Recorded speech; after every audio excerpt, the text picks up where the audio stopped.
This fight reminds me a ton of Abdul Razak Al Hassan versus Munir Lazez. At first, I wasn't really sure which direction I was going into. I started off thinking, "Oh man, like could see this fight going either way." But after really looking at all the factors behind it, I really favor Fares to win. So if possibly if you can get him at underdog odds, I'm gonna guess that Fares might be a plus 120 here, but we'll see. I mean, honestly, I'm not sure because there's a lot of, you know, there's a lot of factors in here that are unknown in this fight.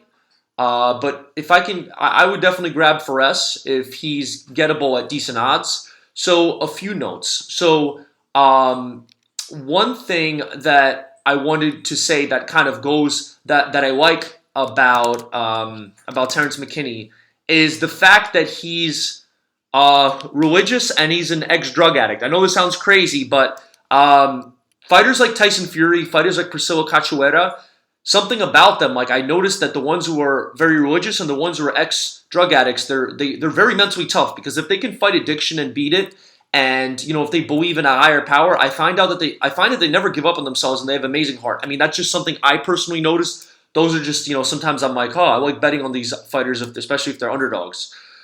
There's definitely pressure on Terrance McKinney because the UFC is spending money on him. They created that video. I mean, he has a fascinating story. I actually kind of feel bad betting against the guy because he is an amazing person. It was awesome to hear his mom. His mom is amazing. I really wish the best for the guy, but just trying to be objective, I really think Fares has an edge. But if Terrance wins, especially in a devastating fashion, he's going to get elevated very fast. Clearly, the UFC is already behind him. So, a couple notes. I think he's coming off something like 4 first-round knockouts in a row. The last time, when he went into the UFC, he was coming off like 8 days away from a first-round knockout in LFA, and then, he got another first-round knockout in like 6 seconds. But one thing that you got to be careful of is guys like that with cardio, kind of like Alonzo Menifield. So, what happens is sometimes these guys will become giant favorites, and then if someone can push them to the third round, a lot of times they lose.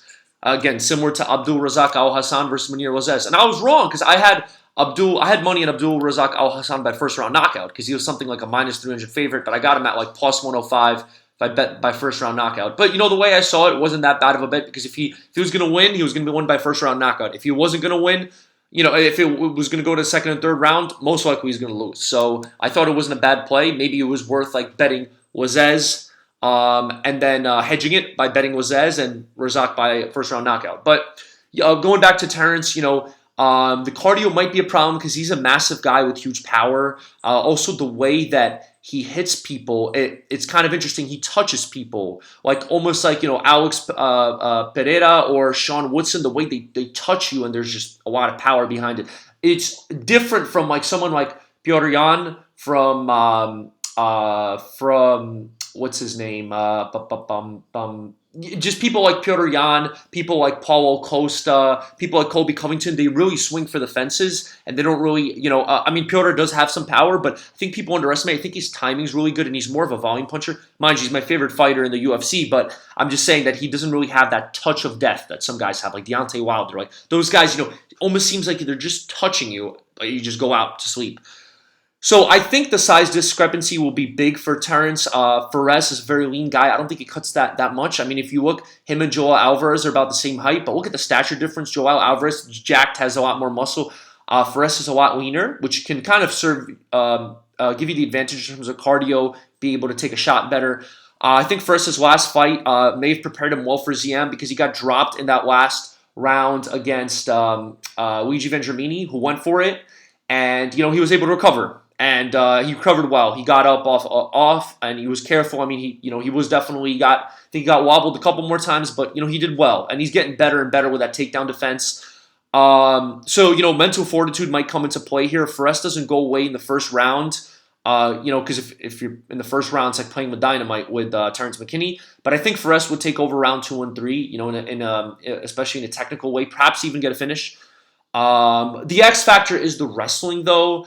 I did see that, if you watch the video about Terrance's backstory, he was training very hard to be a top wrestler. So we'll see if, obviously Wazez has struggled against wrestlers, but to be fair, he's been passing the test recently. You know what I mean? Like with Jamie Malarkey, a guy who's really tough and who's just been putting it together, knocking guys out. He took his shots, had a war. Was able to stop the takedowns. Obviously he was controlled partially on the ground, but in the end he was able to win. Some people thought should have went the other way, but I thought that he's clearly showing improvement. He's a young guy. He is, let's see how old he's only 24 years old. I mean, the guy's just going to grow in leaps and bounds. Now let's take a look at Terrance McKinney. He is let's see how old he is. He's 27, so he's a little bit older, but still, still yet to hit the prime of his career. The guy's just coming out with like back-to-back knockouts. Let's just give you an idea. Matt Fervolo, round 1, 7 seconds in. Some guy named Michael Irizarry Ortiz, win punches, first round, within 1 minute and 12 seconds. Next one, Toninho Gavino, head kick, 17 seconds, round 1. I saw that was a nice head kick. Dedrick Sanders, stoppage win from strike, 16 seconds, round 1. Just one thing to keep in mind though, Terrance McKinney, before this win streak, he had a loss back-to-back fights against Derek Minner, round 1 triangle choke, and Sean Woodson, flying knee, round 2. Clearly guys who are, good UFC fighters. So, be careful with the fact that, this guy's coming off some beautiful knockouts, but when he kind of hits guys who can, fight back, he struggles sometimes. And like, if you look before that, some of the guys he was beating, he was destroying, this guy named Charon Spain. The guy had a 16-30 record. Another guy, he beat him with an 0-4 record, so just keep that in mind. I do like, again, Terrance. He's an awesome guy, great story. I wish him the best. I feel bad betting against him, but even though, and again, I have a ton of respect for Matt Frevola. I think that's a really solid win by Matt Frevola. But to be fair, sometimes like, we didn't even really get to see anything out of Frevola because he got caught so early. And Frevola has nice wins over Jalen Turner, Luis Pena. So we will, but if you contrast that with Fares's wins are very good. So I think Luigi is really good. Luigi Vendramini. At the time he was 9-1, and I think again he's just been getting paired up with monsters like Paddy Pimblett, and that's why he's been on a losing streak. Jamie Malarkey is great. All the guys, when he fought earlier, if you look, he fought a lot more guys with winning records. I don't really see anyone with a crazy losing record. And let's take a look at the odds. Let's see what okay, so Fares is a slight favorite, -115. I guess I was wrong. I guess people are kind of seeing a little bit through the crazy hype. So Fares is -115. So I definitely think it's worth grabbing Fares. I think he's really good.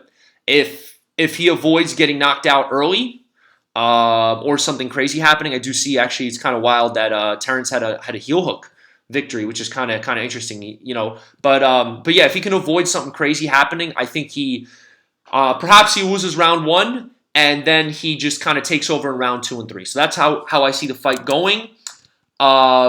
Interesting. I see his affiliation is Bulgarian top team. I wasn't aware that he was training out of Bulgaria. So, I know Bulgarians are really good. I'm talking about Ziam now. I know that they're really good wrestlers. So perhaps, we could see his takedown defense progressing. I mean, he's just looking better and better and better and better. So, guys, thanks for listening. Please like and subscribe. And I should be bringing you some more videos very soon. Thanks.